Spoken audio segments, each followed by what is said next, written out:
안녕하세요. 경리사당의 강경기입니다. 오늘은 부스 8획을 한번 해볼까 합니다. 한번 잘 들어보시고 부스는 뜻을 담당하는 한자니까 이 한자가 들어가면 무엇과 관련되는구나 이런 의미를 좀 알고 계시면 됩니다. 시작할게요. 첫 번째 쇠금자는요. 우리 성씨 김이라고 쓰지만 여기에선 쇠금만 아시면 됩니다. 쇠덩어리나 금속과 관계된 한자가 되고요. 여기에 잘 보시면 산 모양 보시고 흙토 보시고 흙 가운데에 금이 반짝이는 모습처럼 여기에 이렇게 흙토에 반짝반짝 빛난다고 해서 이 반짝이를 잘 외우시면 되는데 비슷한 한자인 모두전, 온전전자와 조금 구분을 하시는데 그런 건 들립에다가 임금항을 써서 전이라고 하고요. 이렇게 땅속에서 보석이 발견되면 쇠금이고요. 이게 들어가면 금속 덩어리와 관계된 거라고 알고 계시면 되겠습니다. 두 번째 긴장은 길다라는 뜻도 되고요.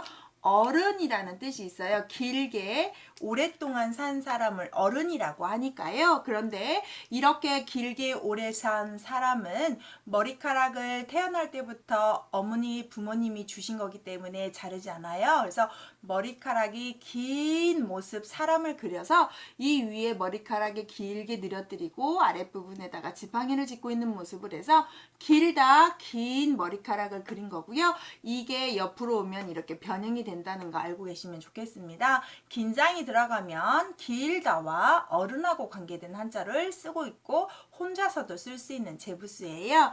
세 번째 문문은 문 모양을 그린 한자인데 아주 문이 커요. 두 짝이 되기 때문에 큰 부잣집을 상징한다거나 큰 대궐을 상징하는 한자고요. 이 문문은 뜻도 담당하지만 가끔씩 음을 담당하기도 하는 역할을 하는데요. 문이 크다, 문 두 짝이다 생각하시고 그 다음 문이 하나라면 이렇게 문이 하나라면 한자는 이렇게 문호자를 씁니다. 지게문호라고 하고 문호라고 하는데 문이 한 짝이면 이렇게 쓰고요. 문이 두 짝이면 문문을 쓰고 있다는 거 문과 관련된 한자가 되겠습니다. 네 번째 우리가 보통 이렇게 하는 한자지만 이런 모양을 변형한 건데 언덕 모양을 그린 한자 언덕부예요. 이 위치는 왼쪽에 오기 때문에 왼쪽 부분에 오고 변이라는 말은 왼쪽에 오는 부스들을 다 변이라고 해서 가령 사람인 변 이렇게 하는 것처럼 왼쪽에 오는데 왼쪽에 그려놓고 뒤에다가 오를가를 쓰면 언덕 아가 되는 것처럼 왼쪽에 오면 다 언덕으로 쓰면 되는데요. 이런 모양이 되는 한자 오른쪽에 오는 한자 있었죠. 만약에 임금금을 쓰고 뒤에다가 오른쪽에 이렇게 쓰게 되면 얘는 고을군이 돼서 고을이라는 한자를 상징하는 한자가 돼요. 얘는 자 위치에 따라서 구분을 하는데요. 왼쪽에 오게 되면 좌부변이라고 해서 언덕을 상징하고 해석은 다 언덕이라고 하시고 오른쪽에 올 때는 고을하고 관계되기 때문에 고을읍이라고 화색하시면 되는데 모양은 같지만 왼쪽이냐 오른쪽이냐에 따라서 한자가 구분된다는 거고 구분하시는데요. 조금 힌트를 준다면 왼쪽에 오는 한자는 오른쪽에 오는 한자보다 약간 얇고 길게 쓰는 경향이 있어요. 인데 예술미로 인해서 그래서 좀 기다랗게 쓰는 것, 기다란 모양이 되는 것, 언덕 이렇게 왼쪽은 기다란 언덕이야 이렇게 외우시면 어떨까 싶은데요. 고을읍자는 좀 뚱뚱하잖아요. 빛색처럼 이렇게 생겼으니까 그래서 왼쪽에 오는 건 좌부변인데 언덕 드시고 좀 끼다란 모양이었어 이렇게 외우시면 좀 편할 것 같습니다. 다섯 번째 미칠이라고 하는 건 원래 어디에 미치다, 도착하다, 이르다라는 뜻이고요. 위에 있는 한자는 손을 상징해서 손에다가 짐승 꼬리를 잡고 있는 모습이어서 끝까지 잡고 도착하다 그 짐승 꼬리를 손에 잡고 도착할 때까지 이를 때까지 짐승이 멈출 때까지 가더라 해서 어디 도착하다는 의미를 좀 하시면 좋겠고 손에 뭔가 잡고 있는 모습인데요. 미치다라는 말은 도착하다 되고 많이 쓰는 한자는 아니에요. 그래서 우리가 보면은 우리가 체포라든지 미칠 체라는 한자가 있어요. 잡을 체자 그럴 때 쓰는 한자가 되겠습니다. 그 다음 6번은 새인데 새추인데 살주하고 비슷하니까 조심하셔야죠. 살주는 획순이 이렇게 3개밖에 안 되고요.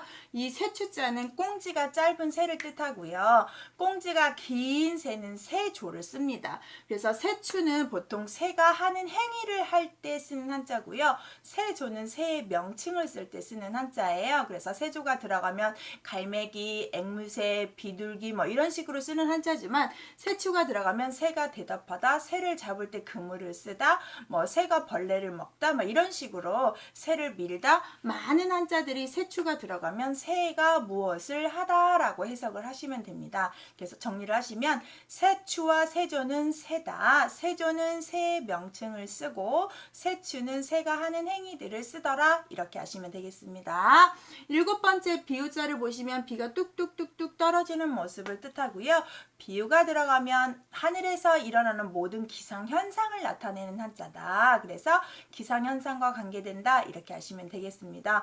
비유가 들어가면 날씨와 관계된다. 이렇게 보시고요. 8번째 푸를 청자를 보시면 푸른색은 어때요? 좀 느낌이 좋지요? 그래서 푸른색은 젊음을 상징하는 색깔이어서 젊은이청이 돼서 우리가 청소년이라고도 쓰는데 부스에서는 푸른 색깔과 젊은이 두 가지 해석으로 하시면 되고요. 이게 한자마다 푸를정이 들어가면 푸른색으로 해야 되는지 젊은이로 해야 되는지를 약간 구분하시면 편하고요. 푸를정 들어가서 되는 한자들 제가 몇 번 모양 비슷한 한자에 넣었으니까 한번 참고해서 보시고요.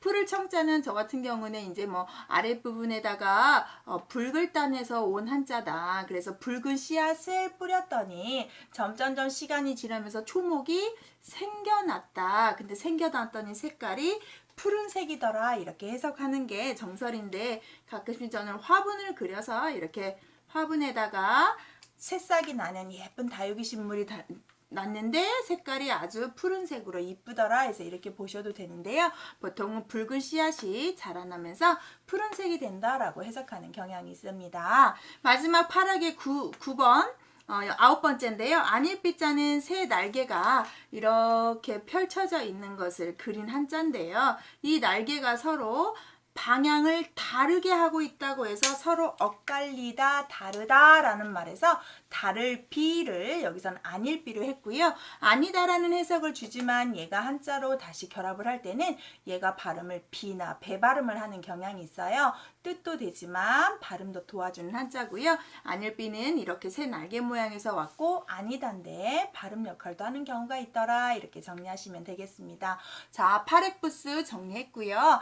부스는 뜻을 담당하기 때문에 이 부스가 들어가면 이런 뜻을 할 거야 라고 예상하시고 발음도 줄 수도 있구나 라고도 오늘은 새롭게 배웠습니다.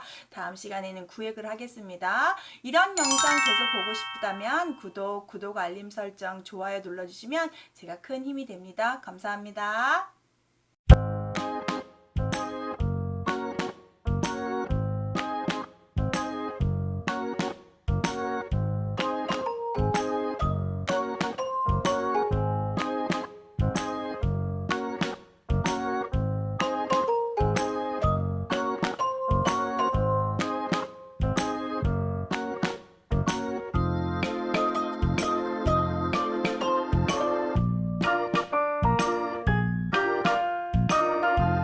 안녕하세요. 경희사당의 강경입니다.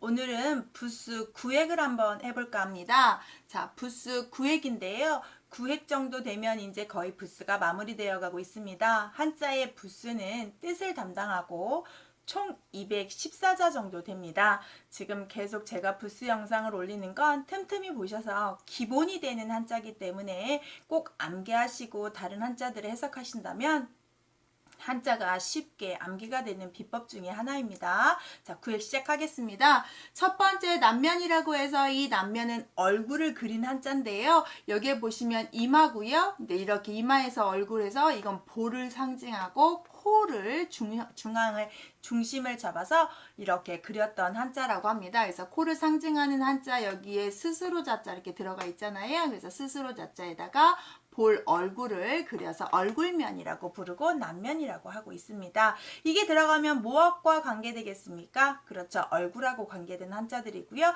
얘는 혼자 쓸 경우도 많습니다.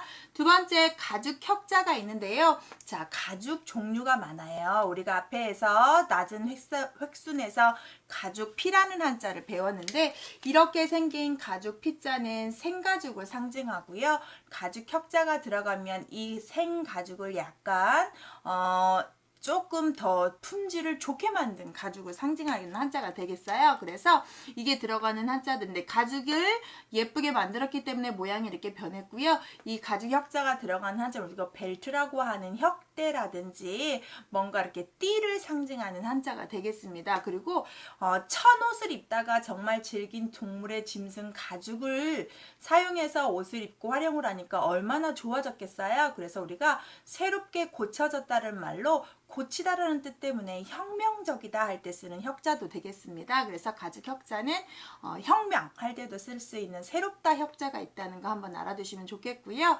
세 번째, 다룬 가죽이라고 해서 이 가죽혁보다 더 좋은 가죽입니다. 그러면 비싼 가죽이라면 사람들이 상당히 많이 보초를 세운다거나 지키거나 상자에 넣다거나 열심히 좀 보호를 하려고 하겠죠. 그래서 이 가운데만 있는 게 최고의 좋은 가죽을 그려놓은 거고요. 양쪽 위아래가 있는 건 우리 춤출무에서 봤다시피 우리 대한민국 한자에 있다시피 발로 이렇게 동동동 발바닥 모양을 그린 한자라고 나와요. 그래서 가죽을 지키고 있는 발이에요. 그래서 여기 가죽 이자에서는 지키다라는 뜻이 약간 들어가 있기 때문에 이 가죽이가 들어가는 한자들은 위 발음을 한다거나 지키다라는 뜻으로 상당히 많이 쓰고요. 고급진 가죽이기 때문에 비싸다는 뜻이 있어요. 그런 의미를 두고 좀 보시면 좋겠습니다. 가죽이라는 뜻, 좋은 가죽이라는 뜻, 지키다는 뜻이 있더라라고 이렇게 보시면 좋겠습니다. 네 번째, 부추구는 파락에서 봤던 안일비자 모양이 있지만 안일비하고는 전혀 관계가 없고요. 우리가 먹는 식물 중에 부추인데요. 우리가 흔히 정구지라고 한다거나 전라도에서는 소리라고 하는 그 식물을 부추로 쓰고 있는데 이 부추구가 들어가면 식물도 상징하지만 혼자 부추만 쓰는 한자는 거의 없고 부추가 재배를 하는 거하고 자연산이 어떻게 구분된지 아시나요?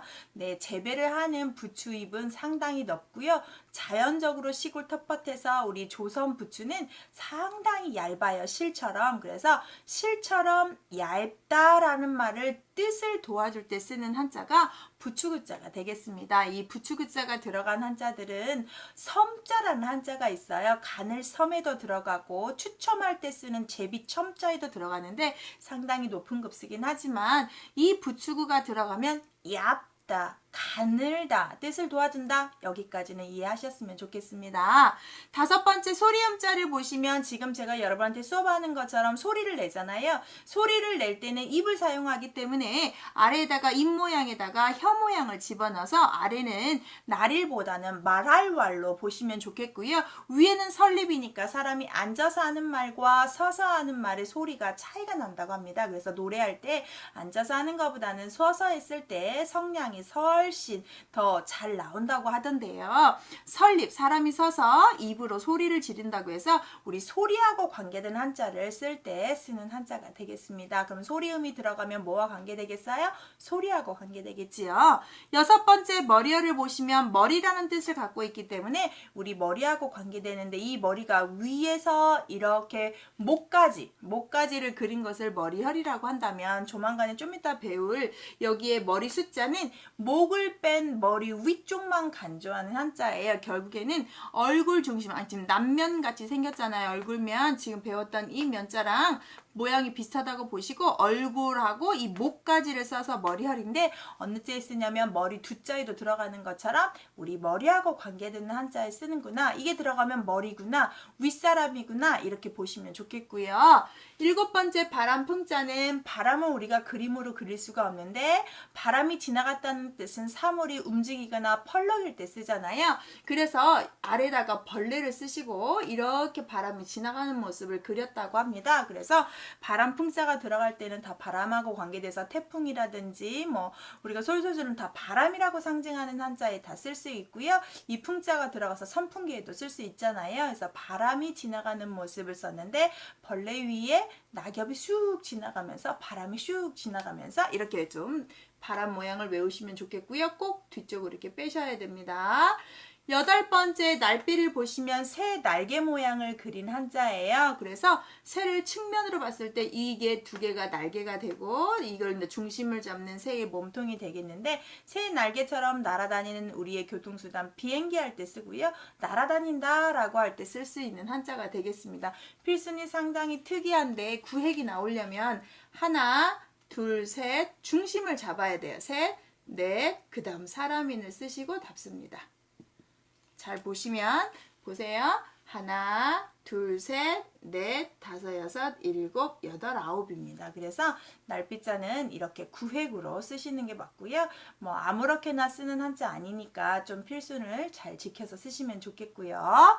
9번째 먹을식이라고도 하고 밥식이라고도 합니다. 동사로 하면 먹다라 해석하고 명사로 오면 밥이라고 해석하시면 되는데 위에 사람인을 쓰시고 안에다가 좋을량이라는 한자를 썼어요. 사람이 몸에 좋고 건강에 좋고 장수하고 오래 산다 라고 한다면 다 먹잖아요. 그래서 아랫부분에 좋은 음식을 먹는 사람이다 이렇게 외우시는 게 좋지 않을까 싶습니다. 그래서 사람인 더하기 좋을량으로 해석하시면 어떨까 싶고요.